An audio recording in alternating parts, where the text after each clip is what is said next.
Hi, this is Eirikur Hauksson of Magic Pie, and you're listening to Sonic Perspectives.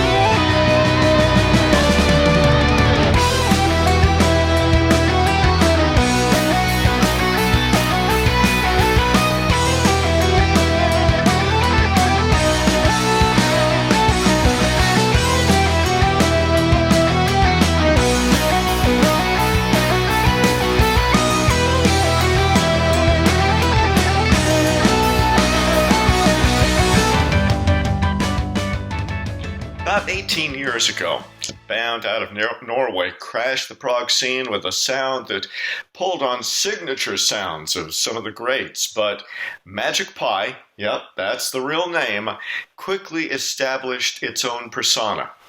Hi, I'm Mark Boardman, contributor for Sonic Perspectives, and let's flash ahead to today, 2019, and Magic Pie has just come out with its fifth album called Fragments of the Fifth Element.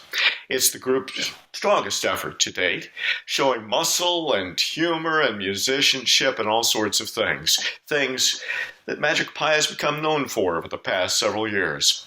One of the main contributors is singer and lyricist Eirikur Hauksson, who is something of the voice and the face of Magic Pie, and he's been since coming aboard in 2007.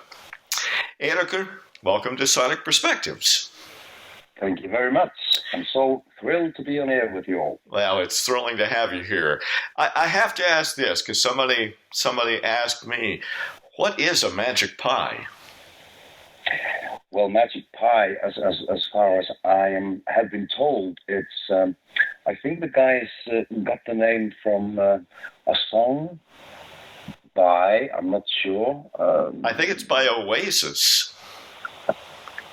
Yeah, that could be it. Yeah. Uh-huh. I know it's from a song, but it's a name. It's a band name that sounds well. I mean, magic is magic, and so I enjoyed the name from the first time I heard it, even though I wasn't with the guys when they started.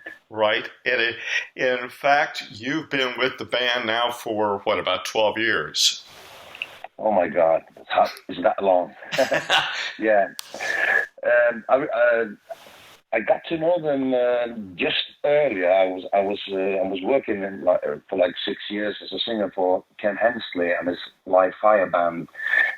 We did a concert here in Norway, and there was a band called Magic Pie who were doing the warm-up for us. And I got to speak to them, nice guys, and I listened to them. And I was amazed by their skills, but I didn't give it any more thought, because I never imagined I would ever hear them again or meet them. But as you say, in 2009, I think it was, when I started with them. The second album came out in 2007, I think. And, right. About a year after that, a friend of mine who lives in the same town, Alan Olsen, he sort of wanted to make his family more priority, and he suggested to Kim and the rest of the guys to take contact with me. Mm-hmm. Excellent. Well, before that, you're in Iceland. You are, in fact, an Iceland native. You sang in bands there, I assume. Oh, yeah. I moved to Norway in September 2088. I had a 10 years, 15 years career in Iceland, and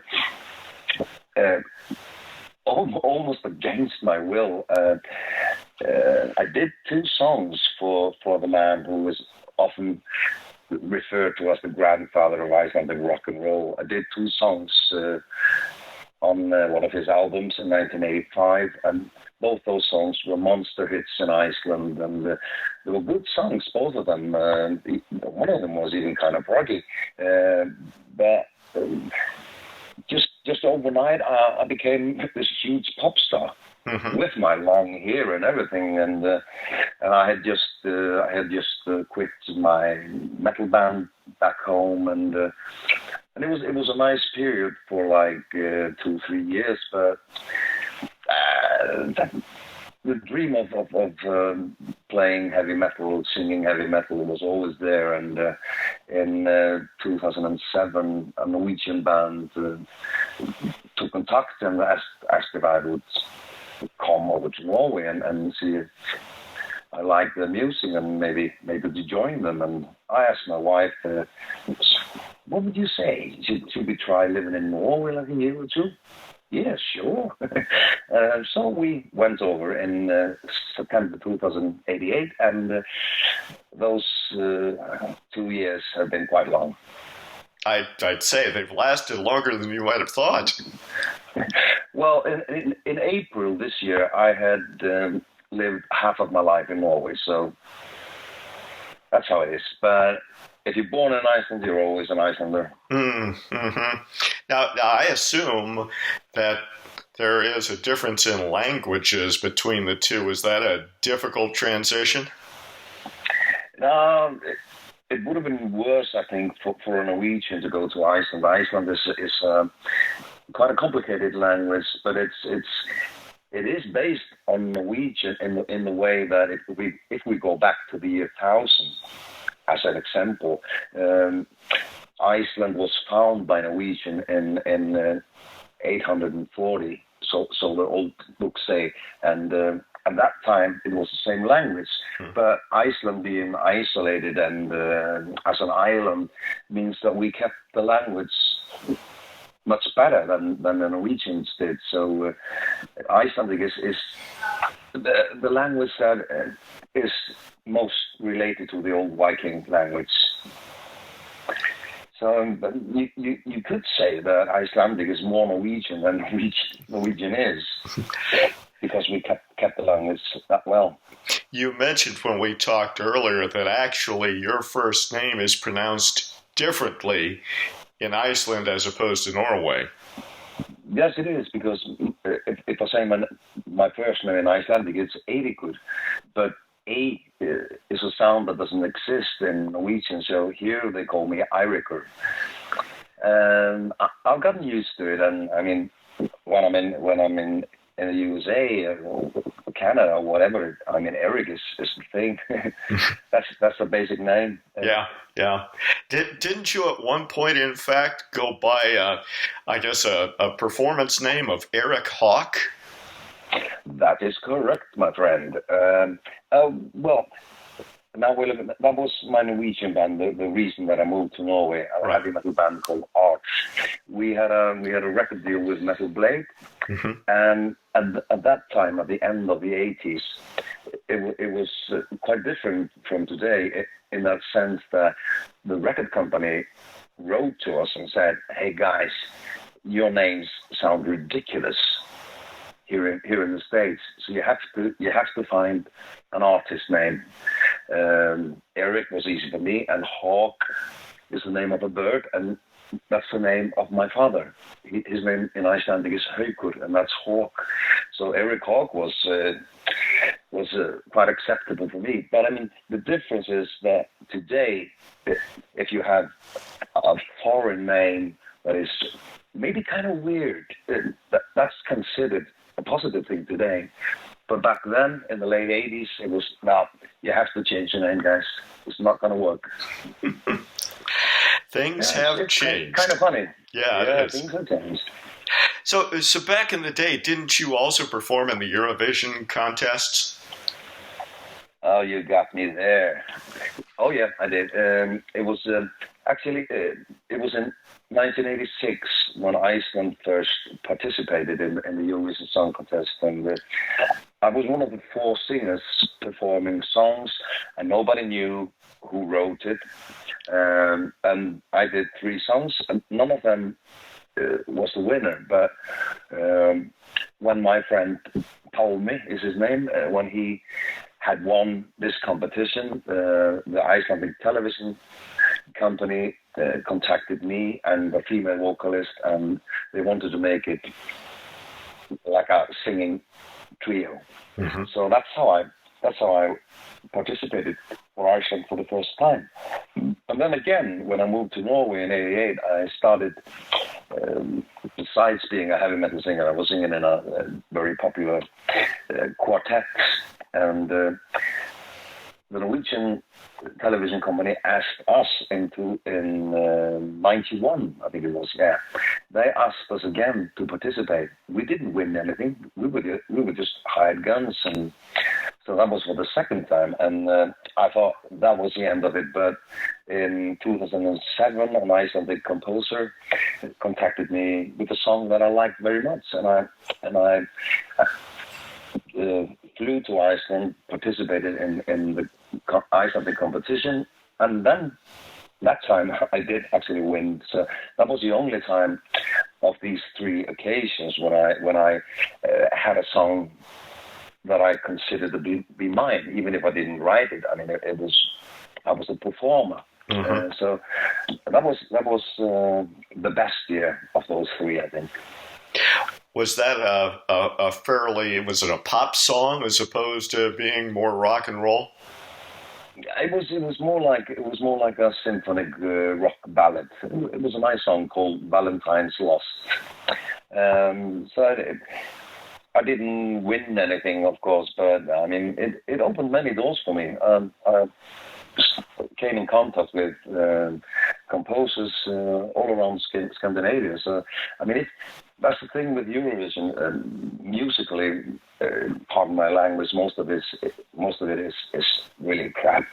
But if you have a song that you like and that you think you perform well, I mean, where else can you get free commercial singing for like millions of people? So I can recommend it as long as you have the song that you want to perform. Mm-hmm. Mm-hmm. Of course, if you don't have the song you want to perform, you're probably not going to give the kind of performance that might attract people anyway. Then you're just doing it for money. That's right. Like it was maybe for me the second time when I competed for Norway. I mean, the first time I just couldn't refuse. First time Iceland is participating, and it's like playing for the national team, you know. Oh yeah, sure. So how did you come to sing for Ken Hensley? And I should remind people, maybe even tell people who are younger, Ken Hensley was a leader and the keyboardist for Uriah Heep, especially during those golden days of the early to mid-'70s. He was the man, and he gave that band sort of a prog feel to it. How did you come to sing for him? Well, a friend of mine was arranging a festival here in my little hometown, Gressvik in Norway, and they had hired Ken Hensley's band. It wasn't called Live Fire back then. He was living in Spain, and he had Spanish musicians with him, and he was told about me, and my friend asked. I mean, he knows all the Heep songs. How would you say if he could come and maybe sing one song? And Ken was like, "Well, I don't know. I have to consider." Blah blah blah. When it came to the end of the show, and he was doing Easy Living, he shouted my name. We have a local singer here. Blah blah blah. And I came up on stage and I sang Easy Living. And then they did even another song called Lady in Black, which is a simple sing-along song. And the bass player, he was also playing violin. So then I took the bass and did some backing vocals. And after that, he contacted me when he was back in Spain, and he said that he wanted to put together a band for Scandinavia. So I did, and that's how I became his frontman, and that was something special for me, because when what are my major influences? I don't know influences, but I mean, my four big ones were Black Sabbath, Led Zeppelin, Deep Purple, and then as it came along, Uriah Heep. Mm-hmm. So when I was working with Ken and Live Fire, I was basically singing songs that I knew when I was 12, 13 years old. So it was really a gas.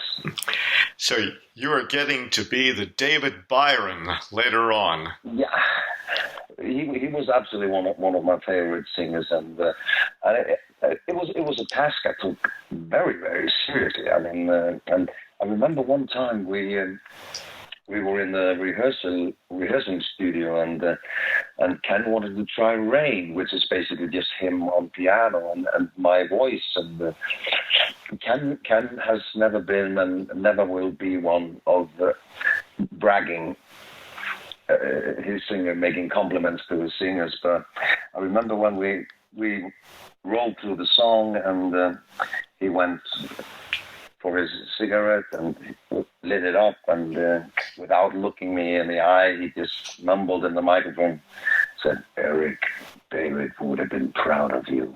Oh! And I was, wow. It really gave me goosebumps, and I had to turn away and dry a tear from my eyes, because David was one of my real heroes, and having those words from the songwriter himself, it was a big compliment. That's a huge compliment. That's enough to keep the adrenaline going for years. Yeah, I think I bought a bottle of champagne and had a good time. Well, just don't have as good a time as David had for too many years, obviously. No. Oh, that was definitely no one wants to remember him by. No. It was sad. So you came aboard with Magic Pie around 2009 or so, in between the period. Circus of Life came out around 2007, and then Suffering Joy came out in 2011. Did you write the lyrics for Suffering Joy? For those three albums we made together, me and Kim and the rest of the band,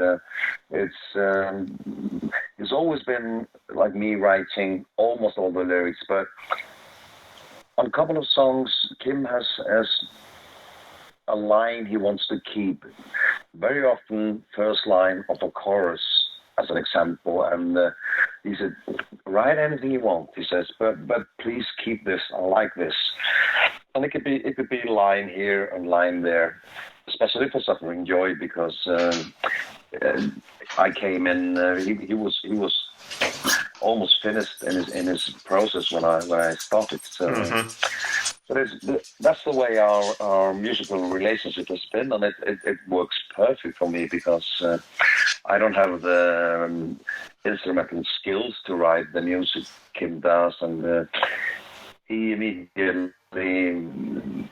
trusted me and gave me an important role, and I've kept that very close to my heart, and I like our musical relationship a lot. Mm-hmm. Kim told me that he had written the lyrics for the first two albums, but then when you came along, it seemed important at that point that you have your own words to say, so you could put more of your emotion, more of your own feeling into the music. Is that right?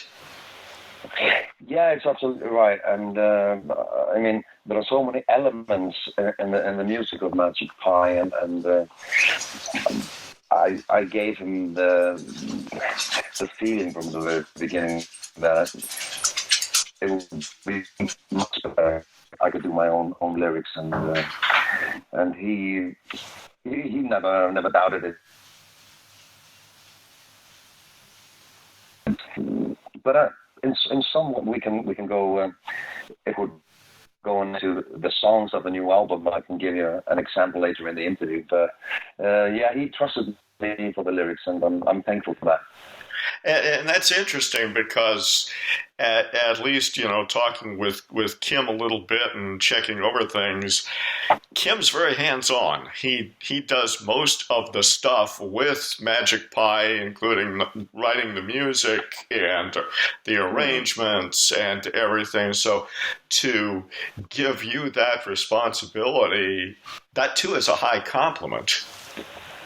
Yes, it is, because in his music, he won't be offended if I say this. He's been quite a loner. Yeah. As you say, he's done everything himself. And Eirik, my co-singer in Magic Pie, he told me once, Eirikur, you realize that the way Kim is putting a lot of his work into your hands, that's a big compliment, because he wouldn't do that for anybody else. So again, big compliment, and I think Kim realizes that this works out, and he gives me. I write most of the melodies, but just like with the lyrics, Kim sometimes has. He may even have a whole chorus that he wants to keep, and write words to that, and you can do whatever you want with the verses, the bridges, the in-betweens, but this is how I want this is the melody I want for the chorus. And I like to work that way. You have something that is a fundamental, and you can just build two or three flats above it. So I like it. Do you discuss these sorts of things before the actual writing process begins, or does it evolve through each song? The way it has been, it evolves through each and every song. And like I said, for some songs, Kim may have basic ideas. For some songs, he has no ideas at all. Like in Touched by an Angel on the new album, he said, I don't want to touch this. The lyrics and the melodies are all yours. I want you to put the icing on the cake. Okay? And so I did. And for other songs like Table for Two, he sort of had the whole chorus. He already had, not the words, but the melody. Mm-hmm. So it works in all directions, really. Well, let's talk about the new album, Fragments of the Fifth Element. I would love to. I thought you might. It starts off with what I think is just a great rock and roll prog song called The Man Who Had It All. Tell me a little bit about that one. Well, The Man Who Had It All, when I got Kim's demo, I liked it immediately. It has, there are so many elements in it, and I started writing. I'm not sure how I started, but as I moved along, it's funny really, but memories from high school came to me. I remembered reading especially two books of John Steinbeck, Cannery Row and Tortilla Flats.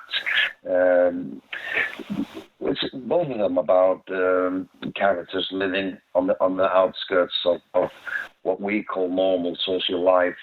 They're drunks, they're bums, and there are whores, and a lot of strange people. But what combines them is this enormous friendship and care for one another, and those characters sort of came to me, and old Jeremiah was my star in this song. Is one of those. I call him a wino. I don't even know if that's a name that exists in English. But yes, it does. It means he's an alcoholic, basically a cheap alcoholic. Basically, yeah.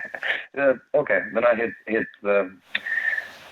That was exactly my meaning. So that was what the song is about. This guy passes away, and he's happy with that. That's the way life is. It ends where it ends, and he wants his friends to just remember him of all the good things in life and continuing to party. So it was supposed to be, in a way, a positive story about a destiny that can be discussed if it's happy or sad. But for him, it's supposed to be a happy ending. Mm-hmm. He's training places, and he's going up somewhere up in spaces where he thinks he finds a better life. Right. And one of the interesting points is that as he dies, he's got a bottle in one hand, he's got the Bible in the other. So it's sort of like he's got the physical degradation in one hand and the spiritual uplifting in the other. Yeah, it's kind of the person I am, I guess. I mean, every songwriter has himself somewhere in his story, and that's how I look at life. I mean, I have many opposites in my life.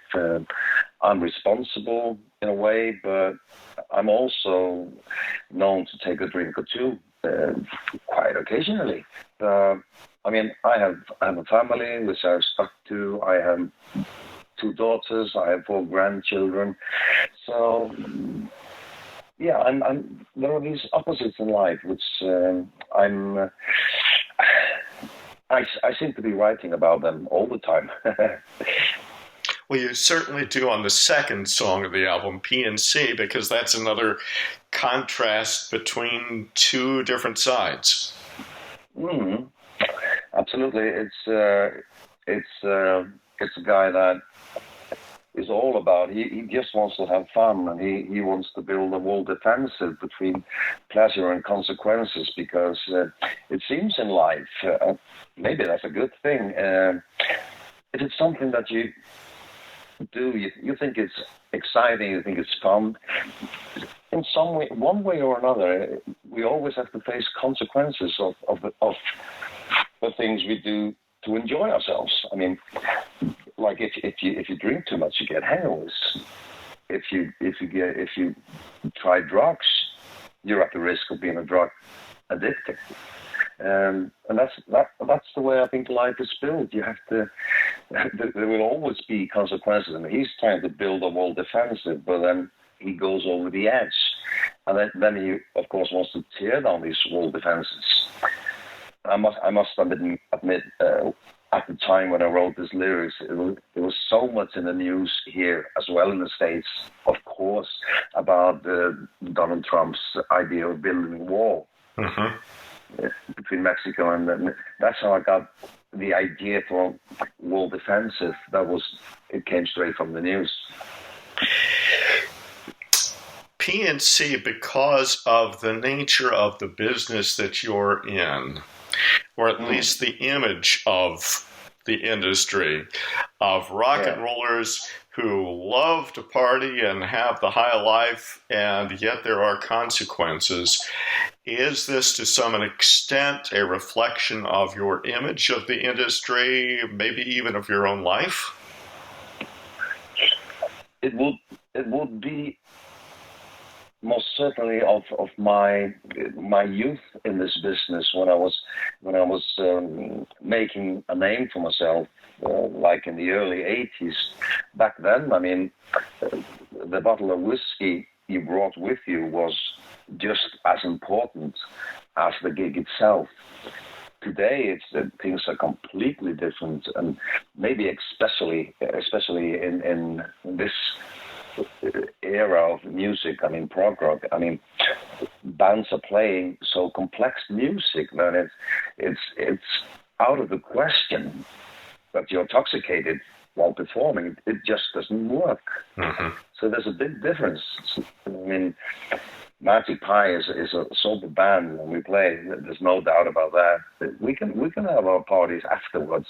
That's okay. But while performing, it's all about the fans to pay to see us, to listen to us, and God forbid if we don't play at our best. Well, that's true of any band. All it takes is one band bad gig, and that can give you a reputation that would cost you future gigs. Absolutely. So let's move on to the third song, Table for Two, which really is different. The first two songs have power and prog and rock, and Table for Two takes it down a couple of notches. Yeah, it does. I remember when Kim sent it to me, he wrote a few lines, and he said, this song is completely different, but this is a kind of music I like to write every now and then. So please listen to it with open mind and see if you can come up with anything. I really would like this to be on the album.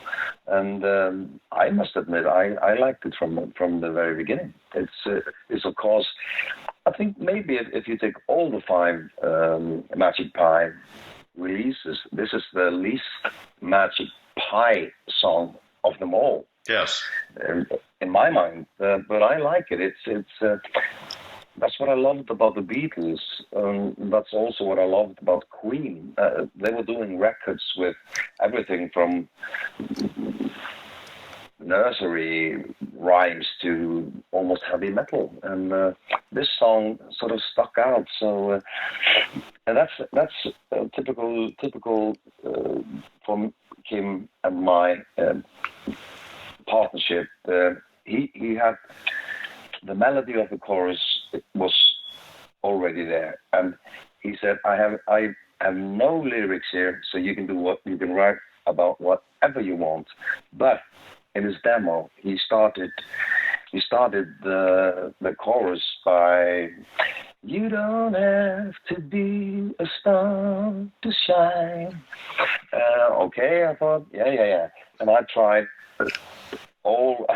many curves and bends and many roads, and but everybody who has been or is a songwriter will recognize this. The first impact you get, the first impulse will always follow you. So in the end, I found out I have to use this. It always pops up in my mind. You don't have to be a star to shine. And what do you write about that? And I immediately found out, I mean, what we say in here is that you don't have to be Miss America to find love. Average people, I even hate that word, average. We're all important. We're all important people. I mean, but everybody has the opportunity, if you have the will, to shine a little light on someone and be shown on by somebody else. I mean, we're all entitled to happiness and love, and so this song is about everyday people who have been living together, and this guy realizes that you're still my brightest star. Mm-hmm. We never have a lot, but at least we have it together. Sure. This struck me as a song that you probably couldn't write in the flaming teenage and 20-year-old period when it's all hot and heavy and wild. This is a love song that is of middle age. I mean, if this would have been like 30 years ago, it would have been more like... I sure like to get in your pants, baby. Yeah, yeah. Something like that, yeah. So, I mean, we do get older, don't we? Yes. And wiser. Well, I don't know about that. I hope so. Definitely hope so. Yeah. Well, that's the lovely love song. And then next is Touched by an Angel, which... At least at the start, Kim's guitar is very bluesy, and it goes in a different direction, but it's really a lovely song. Yeah, it is. It's probably the most straight power ballad that Magic Pie has ever done, and the happiness in Table for Two sure didn't last long, because this is the next line after in the chorus, touched by an angel, then struck down. I mean, that says it all. It's about it's about how we often in life we think we found heaven, but the next thing you know, you're in the darkness, and especially when it comes to love. I mean, we get touched by angels all the time, males and females, and then you have a denial, and that's what the song is about. And this guy is so into this lady that he's even willing to give up his principles for just to be with her again. So it's a theatrical song. It's a powerful melody and a bit sad in a way. Mm-hmm. So I just try to build up a short story that would fit to it, and I'm quite happy with it. I said in a review of the album, in regard to this particular song, that I thought that this one allowed you to explore a bit more of the range of your voice, and that at times you almost sounded like David Bowie when he's doing some of his crooning. Yeah, I know. I mean, I've mentioned Black Zeppelin and Purple and Heep as my main influence, but as an artist, David Bowie is my absolute favorite, especially his early years.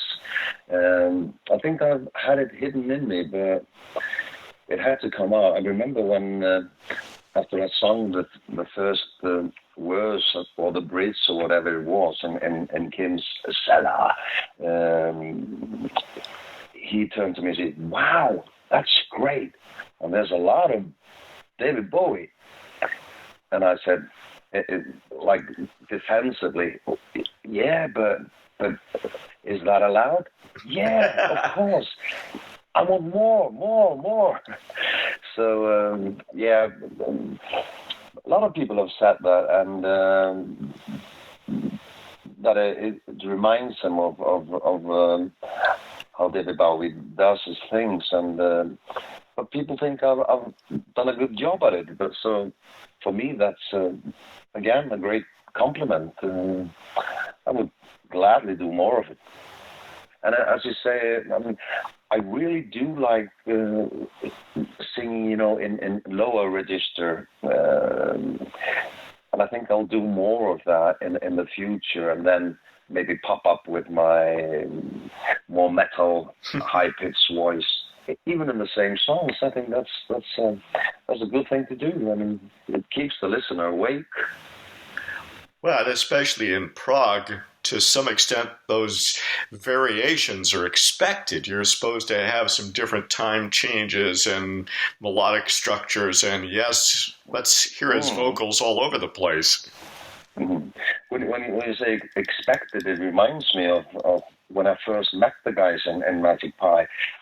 Kim had sent me the first 2 releases, and I loved it, and I liked the music, and I went to the rehearsing studio and sang a couple of songs, 3 songs from those 2 albums, and we started talking afterwards, and they said, "So what do you say? You want to join?"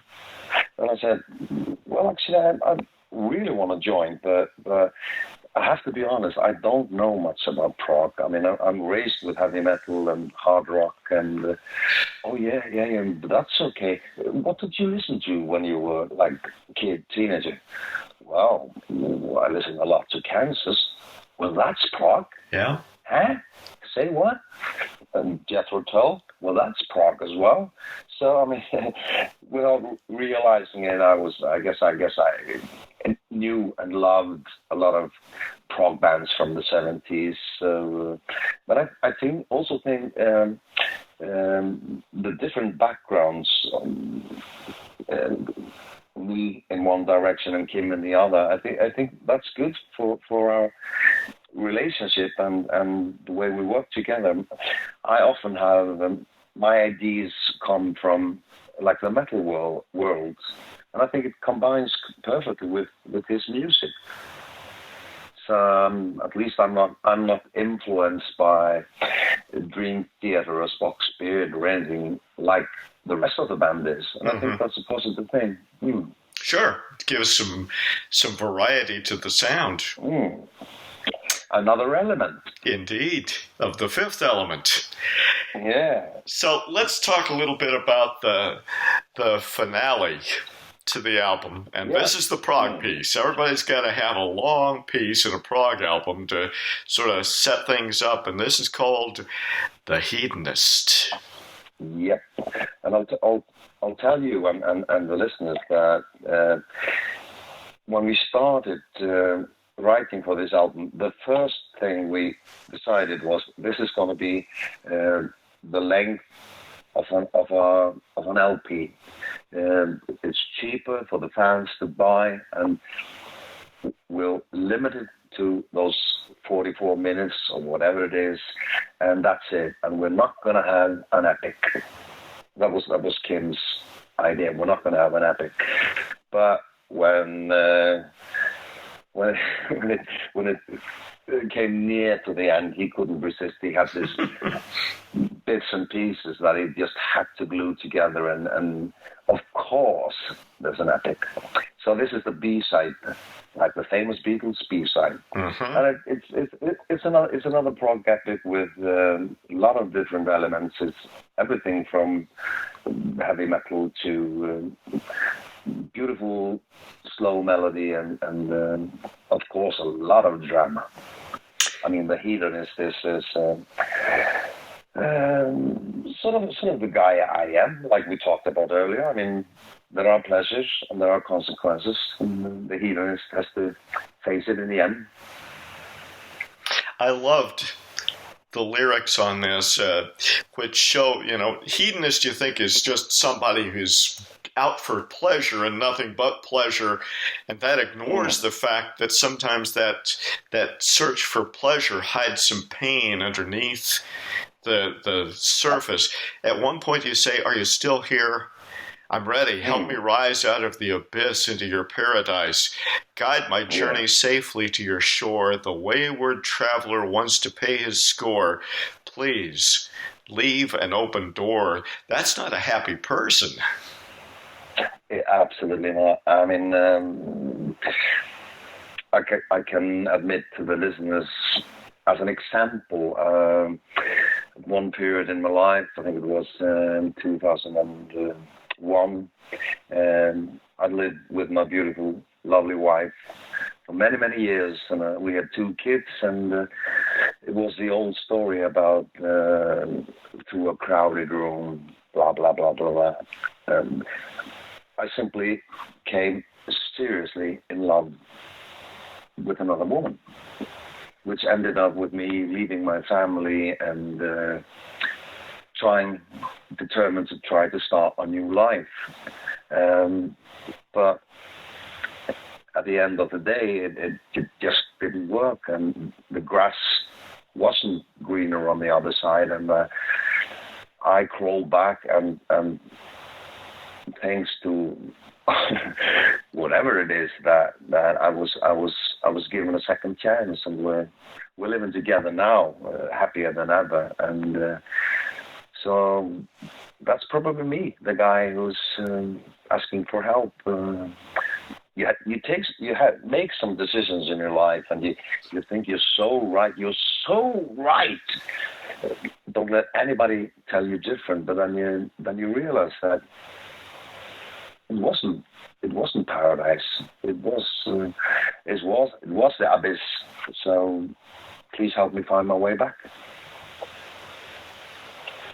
I think, and correct me if you think I'm wrong, I think that good lyrics in a song, whether it be an epic or a 3-minute, oftentimes have different layers to them, and as a result can be interpreted by an individual listener in his or her own way.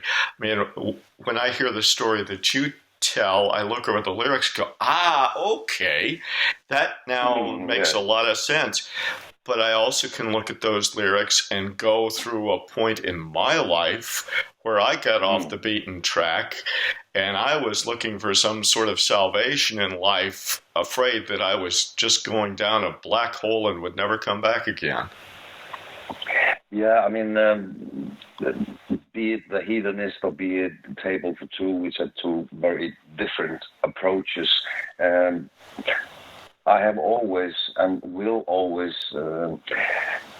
have it as my main aim, so to speak, to give a short story to the listener, and hopefully he or she will find some lines in there, a sentence, maybe two, that they can ally to, that maybe they can see as combination to their own lives. Maybe in just a small way, maybe just a sequence or something. But if they can relate to it, then I'm happy. I don't look at myself as a poet, not even close. I'm never going to get any Pulitzer Prizes or whatever. But if I can tell a short story and people understand it and can relate to it, then I'm a happy bloke. I bet sometimes it surprises you too, how some people will take the lyrics of a song and make it their own in ways that you wouldn't have thought about. Absolutely, and I of course I don't only like that. I prefer that, and I've often referred to the late maestro John Lennon. He once said, I mean, people are always asking me what my song is about. Don't ask me what my songs are about. Tell me what you think they're about. I think that's important. I mean, if you can sort of leave an open space, leave a double meaning somewhere, and if people can interpret in different directions, then wow, that's the best thing. Yeah. Don't be too obvious. Leave an open line, open space. Did it take you a while to learn how to do that? Yeah, it did. Like I've been saying a couple of times, I'm raised with my love for heavy metal, hard rock, and that's a completely different approach. I mean, in hard rock, you just want to shout out words, and in many good hard rock, heavy metal songs, the lyrics can be absolutely meaningless, and yet they can work because it's all about the heavy rhythm, and you have to sing words that you can use your high pitched voice and all that, and that's quite a different approach, and that's what I love about Magic Pie and about prog rock. It's the lyrics taken seriously, so you have to come up with something. Well, now, if I'm correct, Magic Pie has a couple of gigs coming up. The Prog at Sea with the Flower Kings later this month, and a gig, I think, next month with Hasse Froberg and his band. So, and of course, Hasse is also performing as a part of the Flower Kings right now. Absolutely, yeah. Are those the only two gigs you've got going for a while?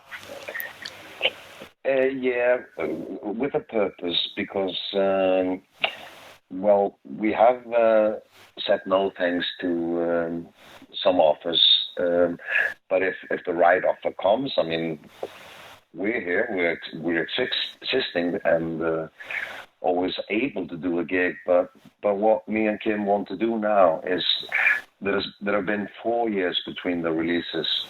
And this time we made a shorter cut by only having 44 minutes. And we want to get together and really start working seriously on the next album already from October. And our aim is to write it for the rest of the year, the first month of 2020, and record it sometimes in 2020 with a release into 21.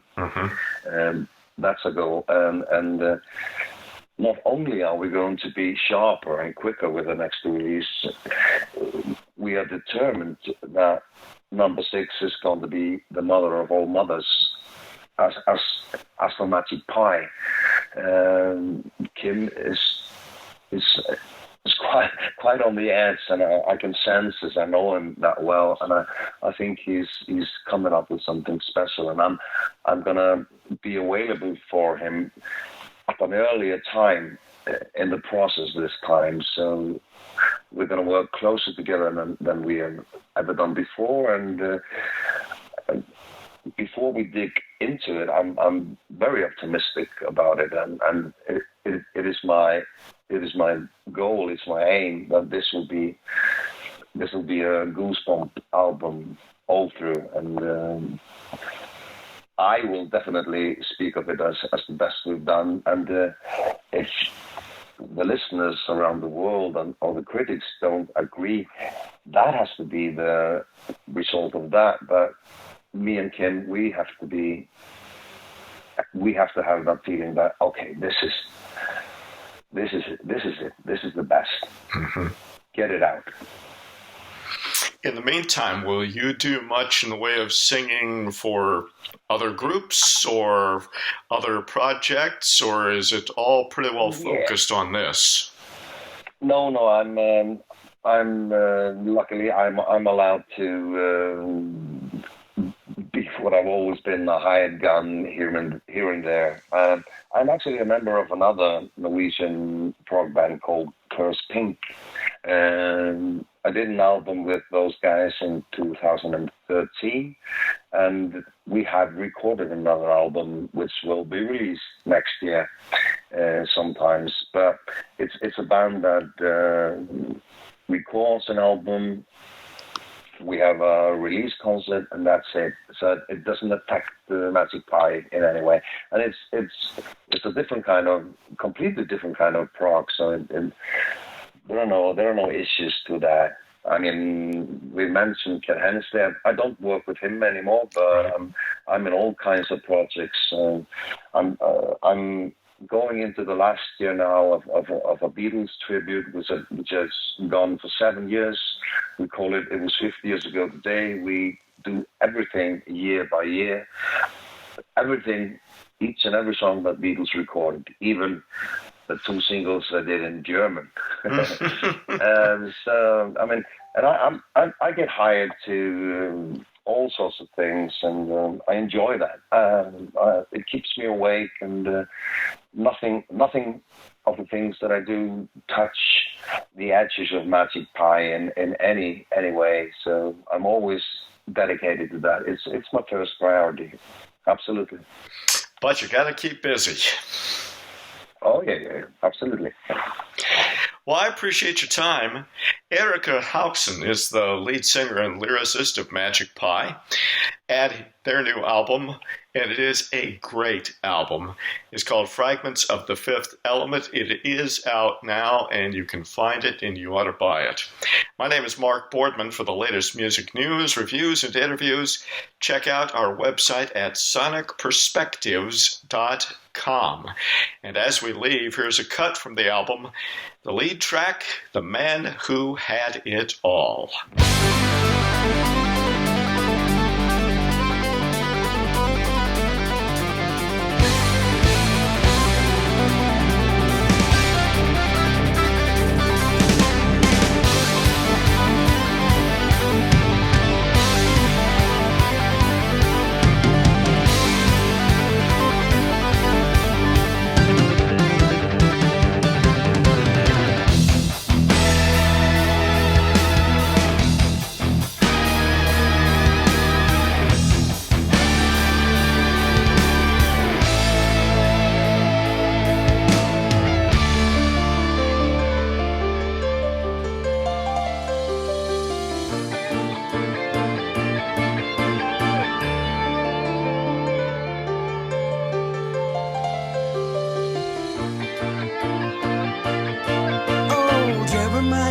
A wino who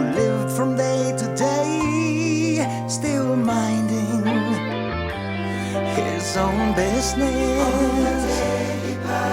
They found him by the pigsty with a grin upon his face and a good book in his hand.